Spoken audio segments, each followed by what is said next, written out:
Bonjour à toutes et à tous.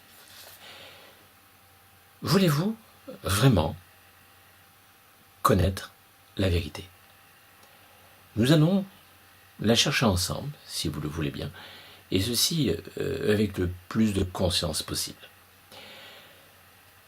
Le sujet que j'aimerais aborder aujourd'hui, c'est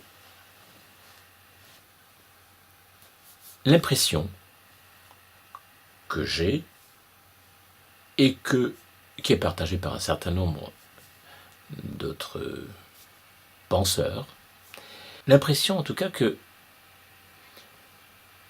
nous trouvons dans une sorte de mascarade, un peu à tous les niveaux. C'est-à-dire que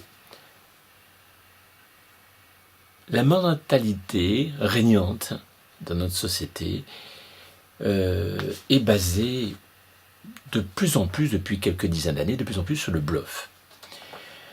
En fait, quand je parle de mascarade, je ne parle pas uniquement de la mascarade de nos politiciens, parce que il est vrai qu'il faut reconnaître que c'est ce qui est le plus visible.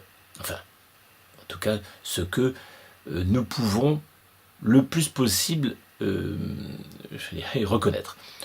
Sauf, bien sûr, si nous sommes sous l'emprise de ces beaux parleurs. En fait, pour différentes raisons que nous aurons l'occasion de développer par ailleurs, depuis quelques dizaines d'années,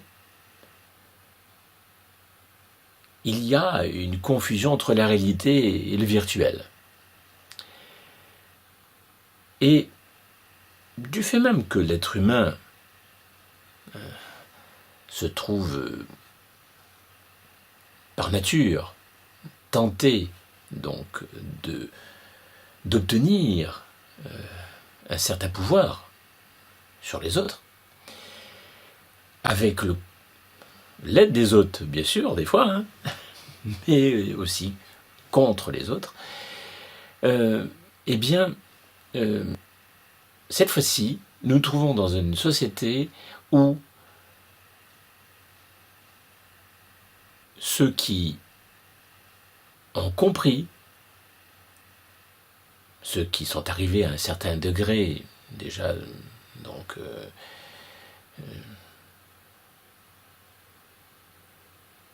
de compétences pour arriver donc à réussir dans la vie, eh bien,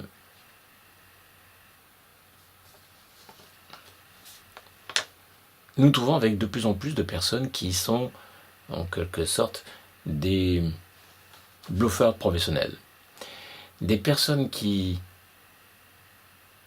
arrivent en quelque sorte non seulement à corrompre leurs pensées, à se manipuler, à se raconter finalement ce qui les arrange pour se sentir bien, mais bien sûr sont capables évidemment de manipuler et de convaincre les autres de n'importe quoi. Et finalement, ce qui est troublant dans notre société actuelle, c'est que de plus en plus de personnes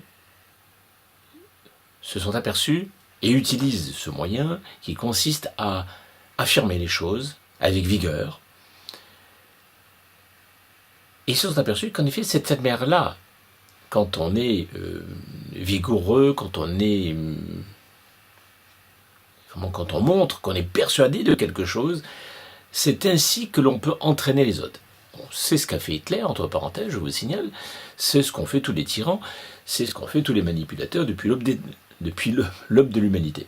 Mais là, on se trouve avec une prolifération de ces manipulateurs. Voilà. En fait, on pourra toujours me dire que j'exagère, bien sûr, évidemment, mais je vais essayer de développer tout cela, essayer d'apporter de plus en plus, je dirais,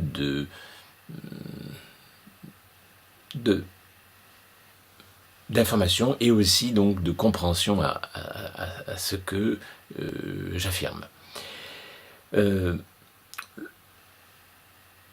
l'être humain, pour arriver à se sentir bien, de manière générale, sans pour autant voir le mal partout, a tendance à se mentir, a tendance à se raconter des histoires, a tendance donc à se manipuler, et a tendance aussi à manipuler les autres. Je dirais que c'est pas une découverte, hein, c'est quelque chose qui est connu depuis des milliers d'années, mais alors là, je trouve que maintenant, ça prend des proportions particulièrement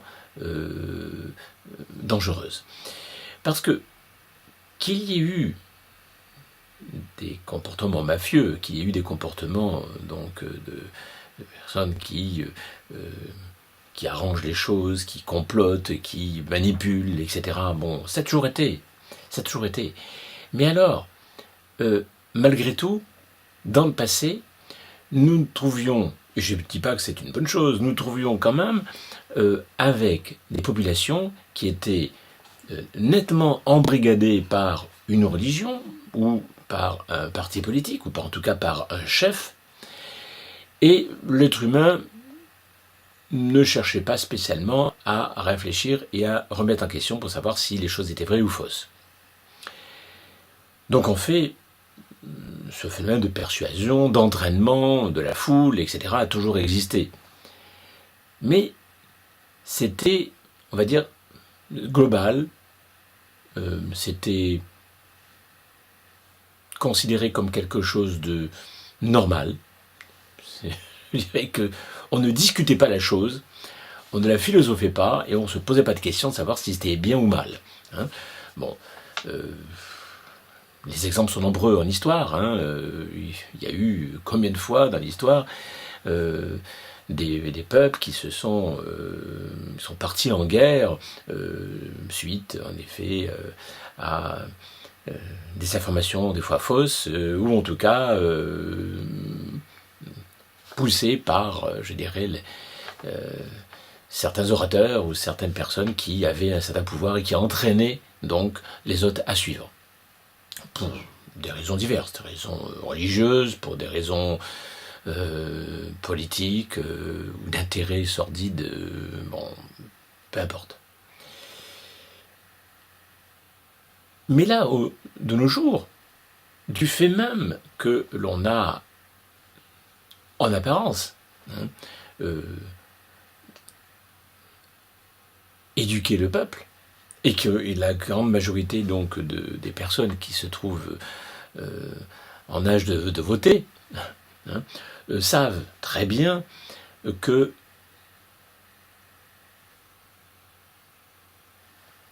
en effet, de tout temps, il y a eu des guerres, de tout temps il y a eu donc des affrontements, de tout temps il y a eu donc des complots, des conspirations. Hein. Mais on est arrivé à un stade, là maintenant, où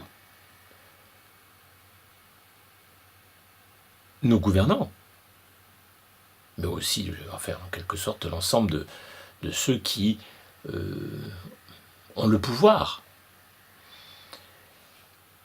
sont arrivés à nous persuader que finalement nous nous trouvions toujours en démocratie, que nous trouvons toujours, que le peuple décide toujours des choses.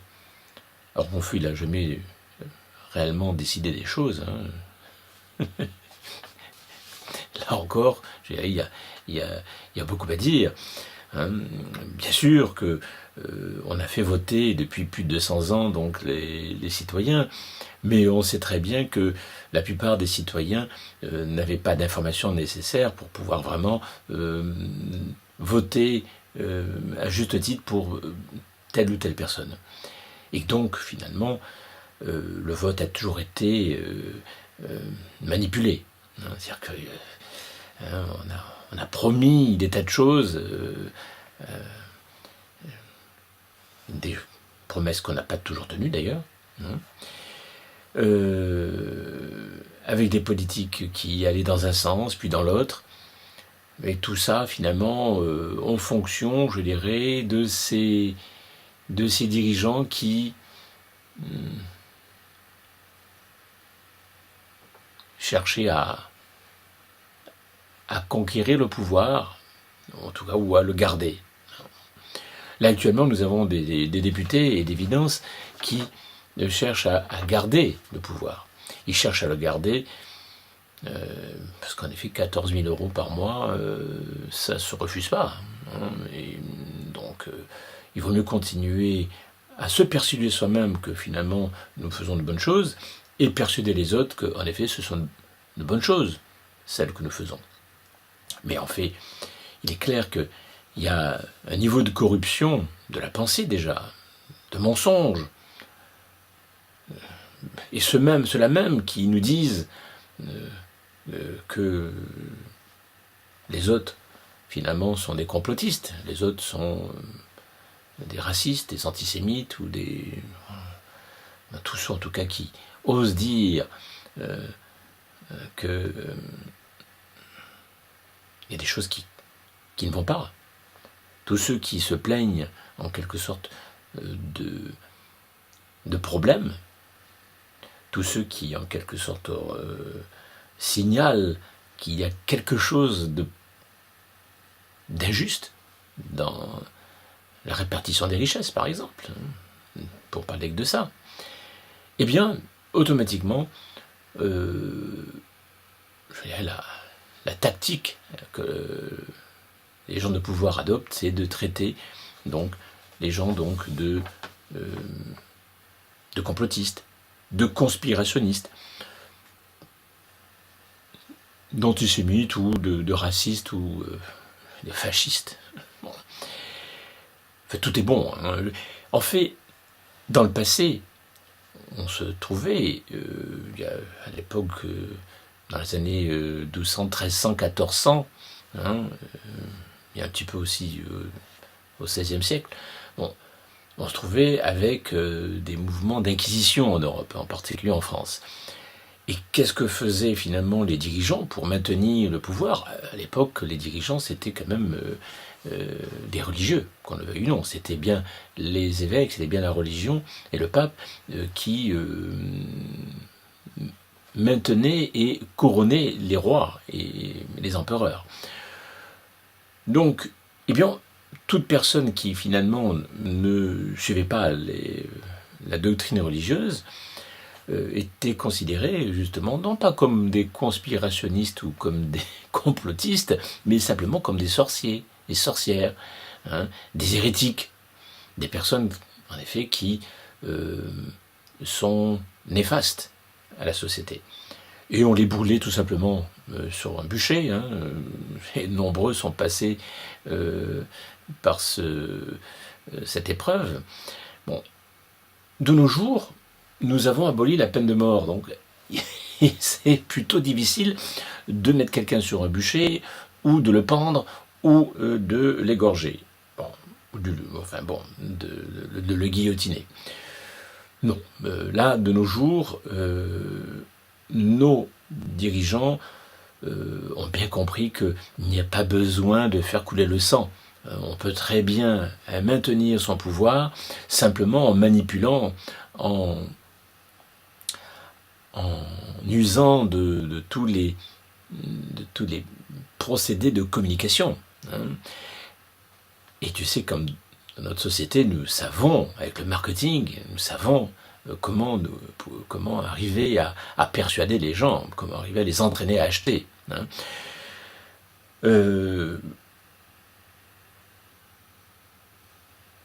Et donc là, on se trouve avec des dirigeants qui, en effet, ne se gênent pas pour traiter donc de complotistes, de conspirationnistes, d'antisémites ou de fascistes, de racistes, toute personne qui n'est pas d'accord avec la pensée dominante. Hein. Enfin, en tout cas, la pensée officielle au pouvoir. On va dire ça comme ça. Hein. Elle est dominante, certes, mais ce n'est pas forcément la pensée unique, parce qu'il y a des tas de pensées dans la société. Heureusement, Dieu merci, on n'est pas complètement dans une société complètement bouclé, complètement fermé à ce niveau-là, mais on voit bien qu'il y a des prémices de totalitarisme. Et en effet, lorsque on s'aperçoit de ça, on s'aperçoit qu'en effet qu'il y a finalement une sorte d'escroquerie, une escroquerie de la pensée.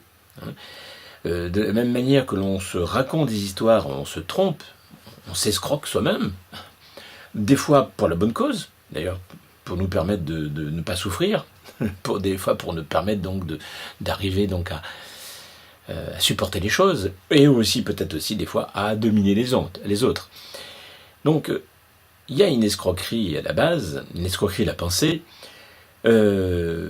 pour finalement garder les privilèges, pour garder ses habitudes. Donc quand on veut garder ses habitudes de vie, il n'y a pas besoin de faire de politique pour ça, eh bien on se persuade de continuer par exemple à fumer, on se persuade de bonnes raisons pour continuer donc nos mauvaises entre guillemets habitudes. Et donc en effet cette escroquerie se généralise. Elle se généralise dans notre société. Ça, c'est évident. Avant, on ne pouvait pas parler réellement d'escroquerie sur le plan du peuple, parce que le peuple, il se contentait d'obéir, de subir. Bon, il n'avait pas encore suffisamment progressé sur le plan de la réflexion pour être capable de lui-même, en quelque sorte, se raconter des histoires à tous les niveaux pour pouvoir avoir raison. Et donc là, on se trouve avec, à tous les échelons de la société, à tous les niveaux de la société, avec des personnes qui finalement se racontent des histoires et racontent des histoires aux autres. Alors, vous allez me dire, oui, mais Philippe, vous exagérez là encore. Je n'ai pas dit que tout le monde agissait ainsi, mais de plus en plus, et si on regarde bien, on s'aperçoit que même ceux que l'on pense épargnés par cette mentalité-là, en fait, ils en font partie aussi. Donc, ce phénomène-là implique, quand on commence à se mentir, à se raconter des histoires pour supporter la vie, et pour arriver à dominer et à obtenir des choses dans la vie, on arrive fatalement, donc, évidemment, pour pouvoir y arriver, à ne pas se montrer sur son véritable jour. Donc, en quelque sorte, on montre un masque, on affiche en quelque sorte une certaine attitude. C'est pour ça qu'il y a des fois des personnes qui tout d'un coup commettent un crime, et l'entourage, enfin les personnes, les voisins, disent « Ah, mais on ne comprend pas, il était si gentil, il était si sympathique, on ne comprend pas, que s'est-il passé ?» Voilà.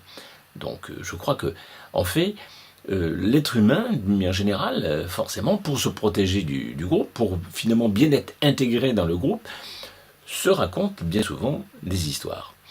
Et en raconte aux autres, bien sûr. Donc, le bluff, il y a aussi cette mascarade que l'on joue, fait que on va faire en sorte de toujours montrer le meilleur de nous-mêmes, toujours montrer en quelque sorte nos plus belles actions. Et c'est ce que fait, si on regarde bien, tout escroc. Les escrocs financiers ne vont pas vous dire je suis un escroc, je cherche vraiment à vous nuire, et vous allez me dire exactement quels sont vos numéros de carte bancaire, etc., etc. Bon, non. L'escroc va toujours se montrer sur un jour sympathique. Le problème, c'est que beaucoup d'êtres humains ont tendance à se comporter comme de petits escrocs. Et pas spécialement financièrement, mais de petits escrocs même dans l'entreprise, pour arriver à avoir le dessus sur un collègue, une collègue, pour arriver à nuire à quelqu'un, pour arriver à obtenir donc des satisfactions. Et donc, même nos politiciens agissent ainsi, bien sûr. Hein, et ils vont se montrer sur leur meilleur jour, toujours. Ils vont se montrer des défenseurs des droits de l'homme. Ils vont faire en sorte de montrer, par leurs actions, qu'ils sont avant tout, je dirais, des personnes qui défendent non seulement les droits de l'homme, mais aussi qui sont profondément humains. Et donc, même on le voit d'ailleurs en ce moment avec les incarcérations, quand on voit que quand on est incarcéré maintenant, de nos jours, hein, et si vraiment en plus on est quelqu'un de dangereux, eh bien on a des égards particuliers pour nous. Hein, c'est-à-dire qu'à ce moment-là, on a non seulement une cellule, on est tout seul dans sa cellule, donc on ne risque pas en sorte d'être gêné par quelqu'un d'autre, mais en plus, on a droit à un studio meublé, confortablement installé, pour pouvoir recevoir sa femme, sa copine, ou en tout cas son homme, ou enfin en tout cas pour avoir une vie quasiment normale, avoir la télévision, etc. On peut même s'étonner, vous voyez, que les SDF, qui eux passent quand même bien 6-8 mois au froid, hein, recroquevillés sur leur trottoir, n'aient pas l'idée de commettre quelques petits méfaits, quelques vols, de manière à avoir un peu plus de 6 mois de prison. Vous voyez ? Parce qu'au-dessous de 6 mois de prison, on ne les fait pas, paraît-il. Bon, donc parce que les prisons sont pleines. Donc, il faut commettre quand même quelques petits vols, je présume, en tout cas que des malversations. Et à ce moment-là, et les faire au bon moment, bien sûr, hein, donc octobre, novembre. Et à ce moment-là, on a droit à télévision, on a droit. Ah, bien sûr, bon. On est privé de liberté, mais quand on voit ces pauvres SDF qui sont privés finalement de liberté, parce que est-ce que c'est une liberté que de passer du matin jusqu'au soir sur un trottoir, hein, voir du monde certes, mais en train de souffrir, en train donc d'être toujours en train d'avoir peur de se faire voler les quelques petites affaires que l'on a, hein, et quand on se trouve livré à la maladie, livré donc à la sécurité complète. Franchement, tout SDF devrait, c'est pas un conseil, mais il faut reconnaître que ça serait plus intelligent de leur part de commettre quelques petits méfaits, de manière justement à être en prison, de manière à être sécurisé, et de manière à avoir la télévision, de manière à avoir en quelque sorte un certain nombre enfin une vie en tout cas décente, et où on est protégé même sur le plan de la santé. Voilà. Donc, bien sûr, ces pauvres gens, ces pauvres SDF, sont tellement accablés par la vie et tellement détruits, hein, qu'ils ne pensent même pas à ça. Hein. Ils ne réfléchissent même plus. Hein. Ils sont complètement écrasés. Hein. En tout cas, c'est là où on voit en effet les grands paradoxes, c'est-à-dire que nos politiciens vont par exemple donc prendre un soin infini donc de certains types de populations, voire même de criminels, ou en tout cas de personnes qui ont fait qui sont dangereux, et dédaigner et laisser de côté des pauvres gens comme les SDF, ou comme tous ces gens qui travaillent durement et avec des revenus absolument ridicules. Hein. Pourtant, notre président Macron avait bien promis que dans l'année qui suivrait son mandat, le début de son mandat, il n'y aurait plus de SDF nulle part. Bon, il me semble bien avoir compris cela. Mais apparemment, donc, c'est plus du tout le projet. Bon. Mais il n'est pas le seul à avoir menti.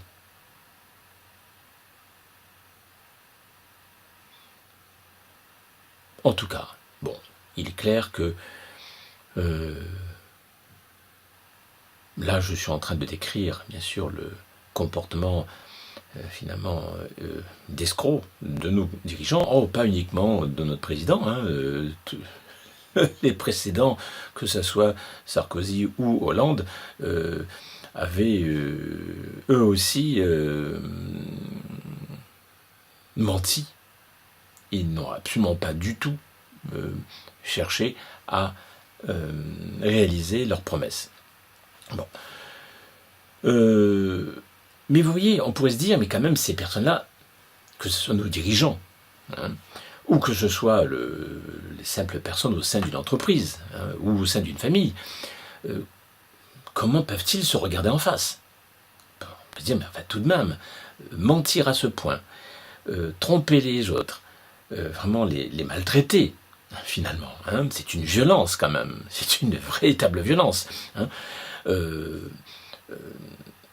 On met les gens en difficulté, alors qu'on leur promet finalement donc, la protection, la sécurité, et on fait tout le contraire. Bon. En favorisant toujours les mêmes, bien sûr, les plus riches. Et personne ne pourra me dire le contraire, parce que c'est bien ce qui se passe. Bon. Donc il faut quand même revenir sur Terre, et arrêter de délirer. Bon. Là encore, je ne suis pas en train de dire que tout le monde est corrompu. Je n'ai pas dit que tout le monde, à tous les échelons, ont des comportements de mafieux, mais n'empêche que la quantité est très importante. Parce qu'il y a les petites escroqueries légères, il y a les plus grandes escroqueries. Et il y a le comportement mafieux, même au sein d'une entreprise, ou même au sein de la famille. Parce que le comportement mafieux, c'est quoi finalement? Là, vous voyez, puisqu'on en parle, c'est d'arriver donc en quelque sorte à faire en quelque sorte un peu la loi. On est hors la loi, donc, mais dans un certain environnement, on fait la loi, on fait ce qu'on veut. Et pour arriver à justifier nos actes les plus tordus, même je dirais le fait de tuer et d'éliminer certaines personnes, eh bien on fait des grands cadeaux, on fait des cérémonies. La mafia italienne est célèbre à ce niveau-là, c'est-à-dire qu'en effet, on protège des gens, on fait des dons, donc on se montre extérieurement comme des gens à la fois puissants, mais aussi généreux et bons. Bon, et bien c'est ce que font nos dirigeants. Ils font tout pour que l'on puisse les considérer comme bons. Parce qu'il est évident qu'ils s'acharnent vraiment à défendre les droits de l'homme quand ça les arrange. Bien sûr, ils vont chercher des poux à l'extérieur, dans d'autres pays, qu'ils ont détruits. Exemple, Irak, Libye, Syrie et d'autres. Des pays qu'on a détruits avec nos bombes. Maintenant, les populations, bien sûr, sont tellement, je dirais, meurtries qu'elles peuvent passer maintenant en Europe et venir. On peut se poser la question si ça n'a pas été calculé, tout ça encore. C'est complotiste, ça. Bon, excusez-moi. Même conspirationniste. Oui. Non, parce qu'en effet, depuis le début de l'humanité, aucun des dirigeants du monde n'a cherché en quelque sorte à, par ses actions, orienter la politique et les choses dans un sens ou dans l'autre.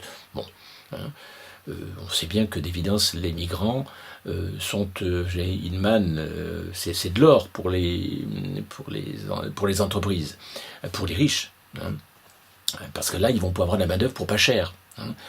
Donc bien sûr ils vont nous faire passer ça comme de l'humanisme.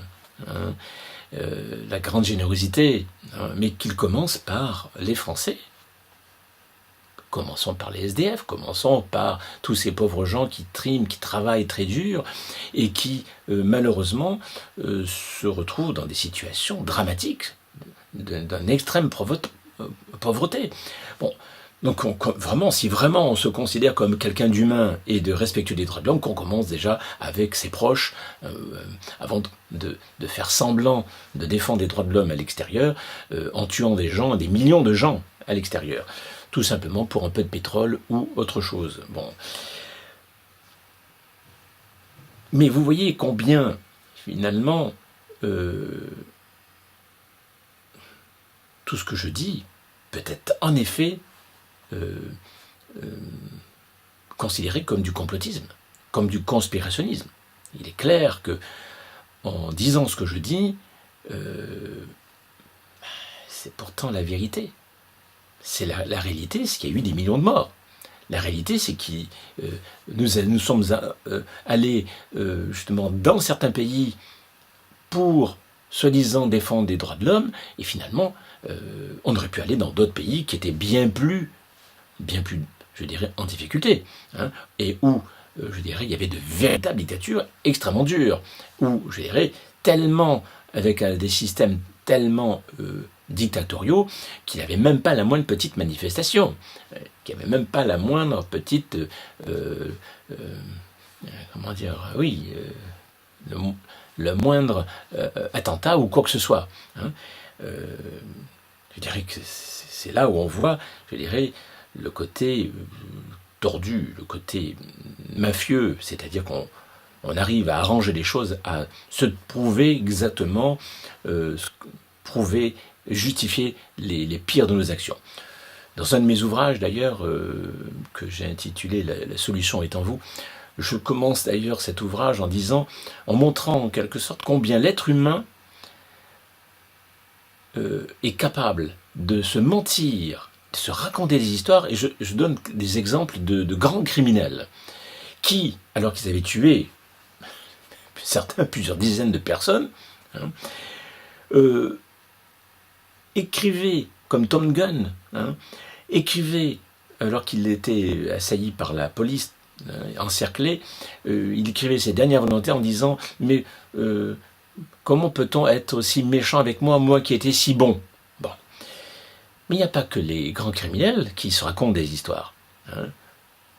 Tous autant que nous sommes, nous nous racontons des histoires, qu'on le veuille ou non. On justifie quasiment tous les actes, parce que l'être humain a une capacité fondamentale qui lui permet quand même d'être en relative bonne santé, c'est qu'il ne peut pas faire quoi que ce soit sans le justifier. Ne pas justifier un de nos actes, c'est la pire des choses. Je dirais, c'est la maladie assurée, ou en tout cas, c'est le meilleur moyen pour stopper et s'arrêter de le faire. C'est-à-dire que quand quelqu'un agit, il le fait parce qu'en effet, il s'est donné de bonnes raisons pour le faire. Des raisons qui sont des fois absurdes, je suis d'accord, complètement aberrantes, mais c'est ainsi que ça fonctionne, et pas autrement. Et c'est pour ça que, justement, depuis maintenant presque près de 15 ans maintenant, sur les 40 ans de carrière, près de 15 ans, je concentre toute mon attention sur le développement de la conscience. Et cette formation que je fais sur Internet, cette formation aux 12 règles d'or, est là justement pour élever la conscience des citoyens. Malheureusement, ce n'est pas enseigné à l'école. Bon, pas pour l'instant, voilà. Les choses sont ainsi, mais il est absolument inquiétant de voir que la plupart non seulement de ceux qui sont au pouvoir, mais même parmi les opposants, eh bien, le mensonge règne. Un exemple, par exemple, qui me vient à l'esprit, c'est que les opposants, certains opposants, je ne vais pas donner de nom, mais bon, ils se reconnaîtront, certains opposants étaient pour la sortie de l'Europe. Et tout d'un coup, comme ils se sont rendus compte que l'ensemble de la population, une bonne partie de la population, avait peur de cette sortie de l'Europe, eh bien ils se mettent donc à, finalement, tromper leur monde, C'est-à-dire que ces opposants, ces grands partis d'opposition, trompent leur électorat en disant qu'ils ne sortiront pas de l'Europe. Or, les promesses qu'ils font sont des promesses qu'ils ne peuvent absolument pas faire au sein de l'Europe. J'aurai l'occasion de développer ça dans une autre de mes vidéos, et même dans certaines précédentes, je crois que j'ai dû y faire allusion, et en expliquant pourquoi. Il est clair que tant que la France se trouve dans l'Europe, en effet, la plupart, je dirais, de ce que ces partis d'opposition préconisent ne sont pas possibles du tout. Même en espérant qu'ils en parlent donc aux assemblées européennes, ça ne servira à rien, parce que de toute manière, les assemblées européennes ne peuvent excéder par l'unanimité. Si l'ensemble des pays ne sont pas d'accord sur certaines choses, ça ne se fera pas. Donc, autant dire que c'est bloqué, le système est bloqué. La manière dont l'Europe est faite est une manière qui n'est absolument pas démocratique, qui n'est absolument pas un moyen de permettre à chaque peuple de se développer. C'est comme une sorte de dictature, en quelque sorte, mais qui ne dit pas son nom. Alors là encore, c'est du complotisme. Je vous le dis, je vous le rappelle, parce que c'est du conspirationnisme évident. C'est clair, je suis un conspirationniste, c'est clair. De toute manière, de tout temps, les personnes qui osent dire quelque chose qui est différent de ce que les dirigeants affirment sont automatiquement traités de conspirationnistes. Encore, c'est gentil. Qu'on me traite de conspirationniste, c'est gentil. On ne m'a pas traité de sorcier. Bon. On ne nous traite pas de sorcier, apparemment, pour l'instant. On ne met pas sur le bûcher. Voilà, pour l'instant. Mais bon. Mais j'ai bien espoir quand même, malgré tout, qu'on ne va pas instaurer... il n'y a pas besoin, ils n'ont pas besoin d'ailleurs, entre parenthèses, ils n'ont pas besoin d'instaurer, les inquisiteurs qui nous gouvernent, n'ont pas besoin d'instaurer... comment dire, des condamnations du genre même mettre en prison ou tout simplement tuer la personne. Donc, d'abord, les lois interdisent donc la peine de mort, mais il suffit simplement de porter plainte pour rien. Maintenant, la justice met bien souvent 2, 3 ans, 4 ans avant de s'effectuer. Donc, pendant ces 3-4 ans, eh bien, le mal est fait. Généralement, heureusement encore, la justice n'est quand même pas trop corrompue. Donc, la personne, étant donné qu'il n'y a pas de preuves réelles, la personne finit par... ça se termine par un non-lieu. Mais, en attendant...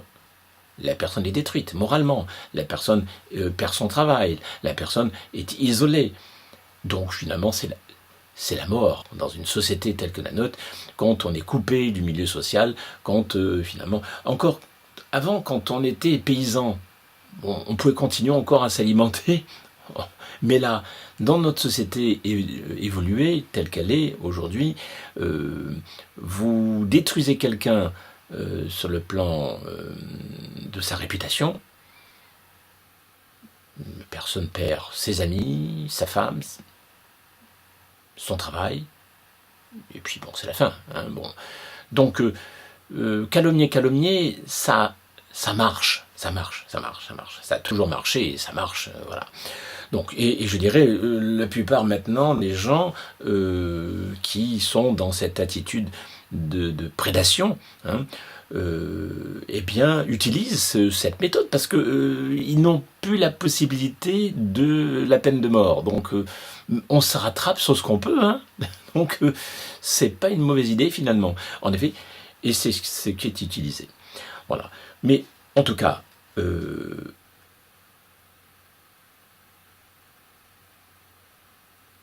faut bien comprendre que ce comportement mafieux qu'on retrouve un peu à tous les niveaux de la société, ce comportement mafieux, il est malheureusement, je dirais, un phénomène psychique collectif qui s'aggrave et qui n'est pas l'unique fait de nos dirigeants. Hein. Bien sûr, je ne les porte pas dans mon cœur, hein, ces dirigeants qui pourtant ont la responsabilité de notre destinée et qui ne font pas du tout ce qu'il faut. Ils se contentent uniquement de se maintenir au pouvoir en continuant à mentir et à raconter des histoires. Donc, en effet, je ne peux pas me féliciter d'une telle attitude, mais quand je vois les opposants, la plupart du temps, pour la plupart d'entre eux, quand je vois tous les mensonges et toutes, je dirais les attitudes de compromission, d'arrangement, on peut se poser la question, quand ils seront au pouvoir, s'ils le sont, ce qu'ils feront. Il y a quelques partis, tout petits partis, qui osent dire les choses. Je ne ferai pas de publicité pour ces partis-là, puisque je n'ai pas du tout envie de faire la publicité pour quiconque, mais il existe encore quelques purs, en tout cas des personnes qui ne mentent pas trop, voilà, et qui sur les sujets principaux ne racontent pas d'histoire. Alors, ils ne racontent pas d'histoire peut-être parce que finalement ils n'ont aucune chance d'arriver au pouvoir, parce que les médias font en sorte qu'on ne les voit jamais, ou quasiment jamais. Bon, donc finalement, c'est tout ce qui leur reste peut-être, c'est-à-dire finalement dire la vérité, puisque de toute manière, ils n'ont rien à perdre. Hein. Par contre, les autres partis, même ceux de l'opposition, ont des choses à perdre. C'est pour ça qu'ils mentent quand ils disent qu'ils ne veulent pas sortir de l'Europe. Ils mentent, parce qu'ils savent très bien que ce qu'ils préconisent, eh bien, n'est absolument pas possible dans aucune configuration, aucune. Hein. Quand on est spécialiste, quand on réfléchit sur l'Europe, quand on a les connaissances, quand c'est bien documenté sur la chose, tous les spécialistes le savent. C'est qu'au sein de l'Europe telle qu'elle est faite actuellement, c'est bloqué. Il n'y a pas de possibilité. Il faudrait vraiment construire une nouvelle Europe. Mais dans combien de temps ? Dans 5 ans, dans 10 ans, dans 15 ans ? En attendant, que faire ? Il est clair que la manière dont sont conçus, le fonctionnement de l'Europe, Dieu sait pour combien, moi je suis pour l'Europe, je suis pour la fraternité entre les peuples, je suis pour que vraiment, je dirais qu'on s'unisse, et non pas qu'on se combatte. Hein. Donc, s'il y a quelqu'un de pacifiste, c'est bien moi. Donc, et même si je dis des choses qui déplaisent, je suis fondamentalement pacifiste. Je n'irai jamais avoir le moindre ressentiment de haine vis-à-vis même des personnes qui vraiment se comportent très mal. Hein. Donc je n'ai aucune haine vis-à-vis de quiconque, ça c'est clair. Mais bon, voilà, donc les choses sont ainsi.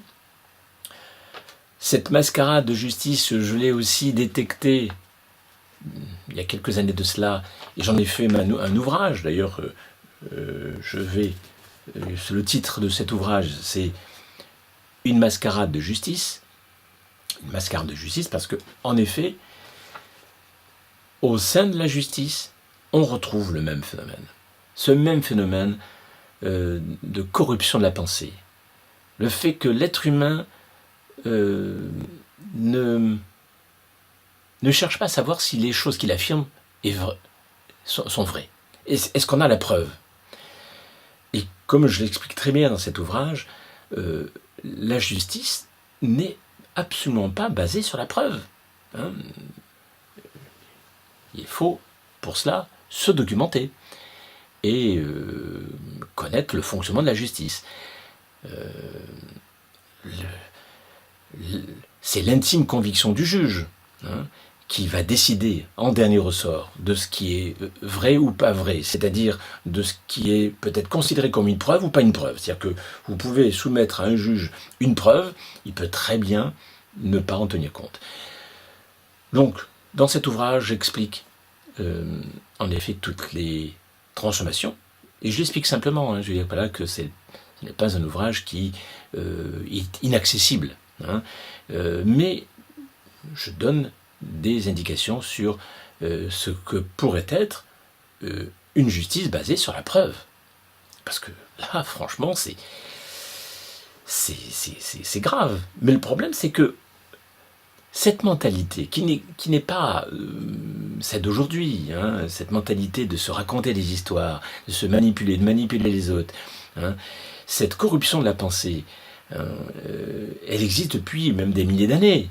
Mais on pouvait penser que maintenant, à notre époque, eh bien, on s'apercevrait même qu'au niveau de la justice, il y a justement cette corruption de la pensée. Et quand un peuple tout entier se met vraiment à délirer sur le plan de la pensée, on peut comprendre combien, finalement, la manière dont est conçue la justice, telle qu'elle est conçue, pour l'instant, hein, apporte forcément, je dirais, des conséquences particulièrement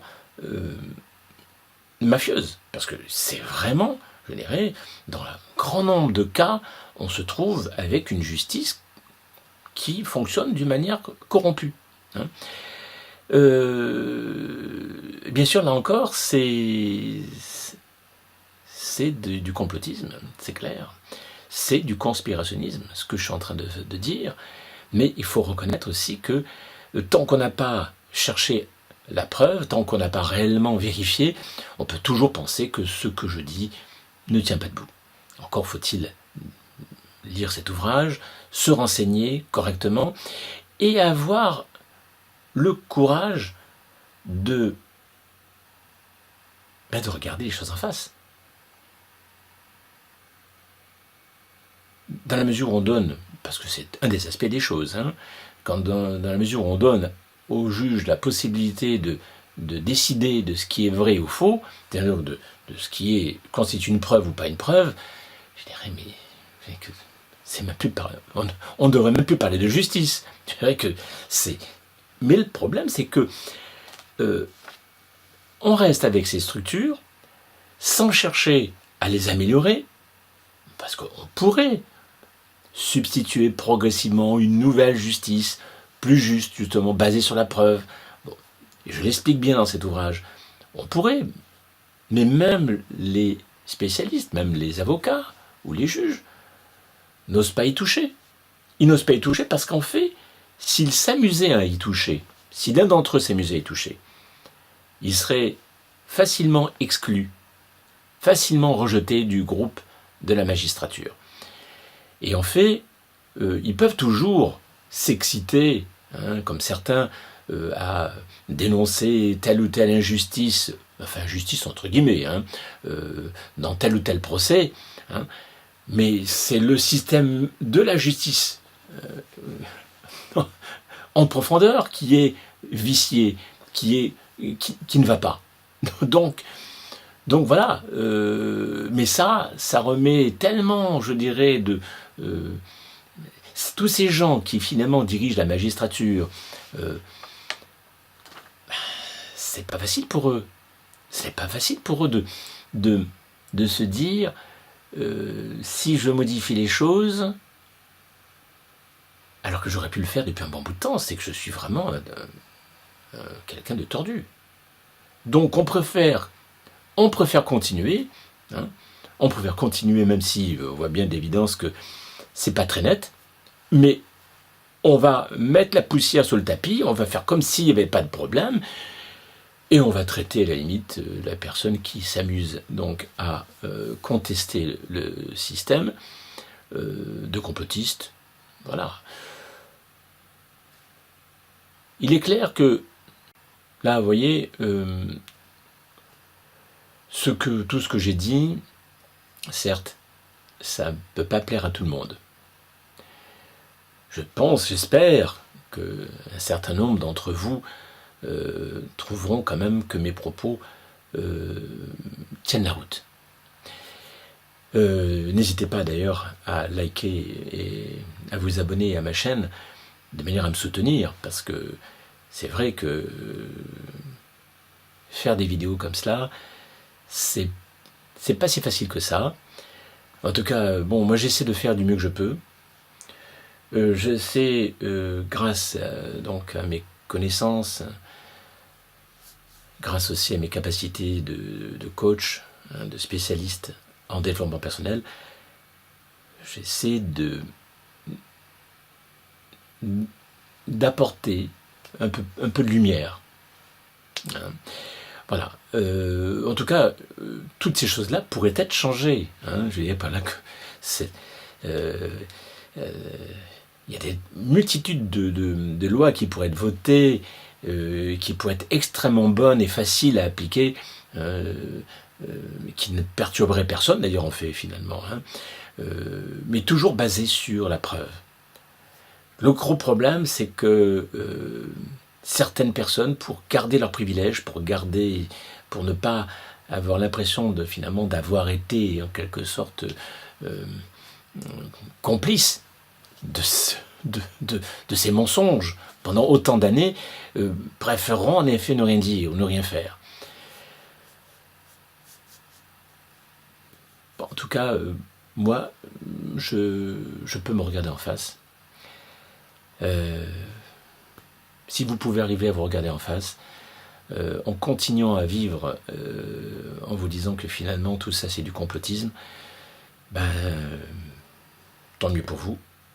Mais à mon avis, ça ne peut pas apporter beaucoup de bien, ça ne peut pas apporter de paix, certainement pas de paix, d'amour, de sérénité dans la société. Alors, nous continuerons dans une prochaine vidéo. Je vous souhaite plein de bonnes choses, une bonne continuation pour vous. Prenez bien soin de vous.